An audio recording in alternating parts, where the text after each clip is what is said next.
The Lord be with you.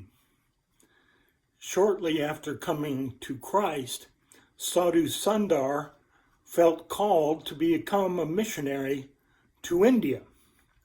Late one afternoon, Sadhu was traveling on foot through the Himalayas with a Buddhist monk. It was bitterly cold, and the wind felt like sharp blades slicing into Sadhu's skin. Night was approaching fast when the monk warned Sadhu that they were in danger of freezing to death if they did not reach the monastery before darkness fell. Just as they were crossing a narrow path above a steep cliff, they heard a cry for help. Down the cliff lay a man who had fallen and was badly hurt. The monk looked at Sadhu and said, "Do not stop.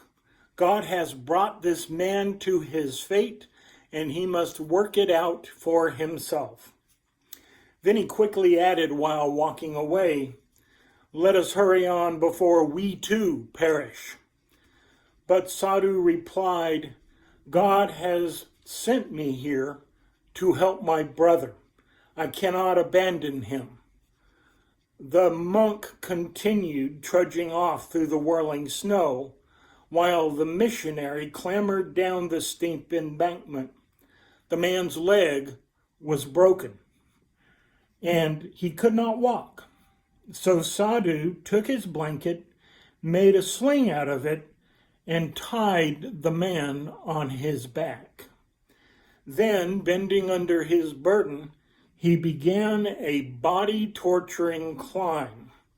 By the time he reached the narrow path again, he was drenched in perspiration. Determined, Sadhu made his way through the deepening snow and darkness. It was all he could do to follow the path, but he persevered.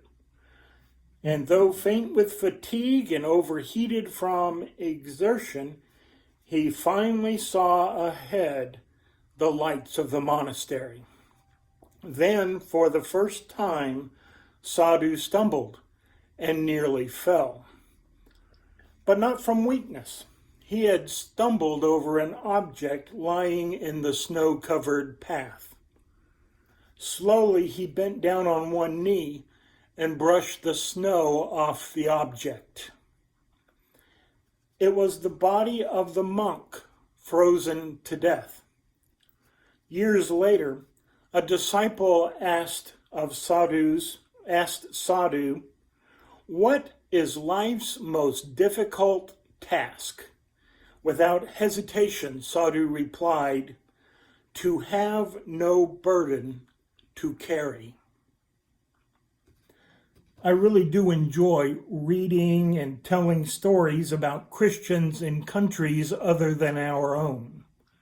They remind me that we are not alone in our faith, that Christians all over the globe are making disciples, building God's kingdom, living the teachings of Jesus Christ. And I especially like the story of Sadhu Sundar. One of the truths I have picked up in life is that hard times don't make us who we are. They reveal to us who we already are. The monk with which Sadhu traveled was revealed to be someone who would not stop to help a fellow human being. Sadhu was revealed to be someone who could not continue unless he stopped to help a fellow human being.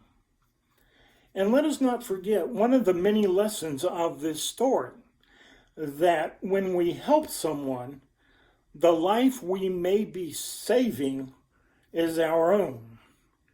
You and I aren't only called, but commanded to share one another's burdens. Is it just a nice thing to do? Is it because sharing burdens makes them lighter on everyone? Do we share one another's burdens because we want to do unto others as we would have them do unto us? Or is there more happening? Is there something else to this Christian practice of sharing burdens? In the Bible, Christians were told to carry the burdens of Roman soldiers an extra mile. It was an act of evangelism to act in such a way so strange and so different from the way most people acted that the soldier would notice and consider the witness and example he had just received. It was also a test of a Christian's faith.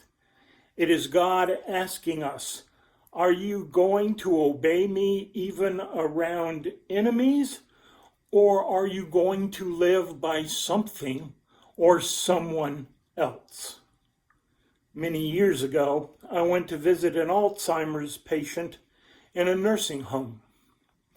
I told a church member where I had been, and he said, I don't mean to sound cold-hearted, but why? She is not going to remember that you were there. I simply said, yes, that's true, but I will. Sharing burdens not only proves that God is working in us, sharing burdens also invites God to keep working in us, because it really is true that having no burden to carry is life's most difficult task. Amen.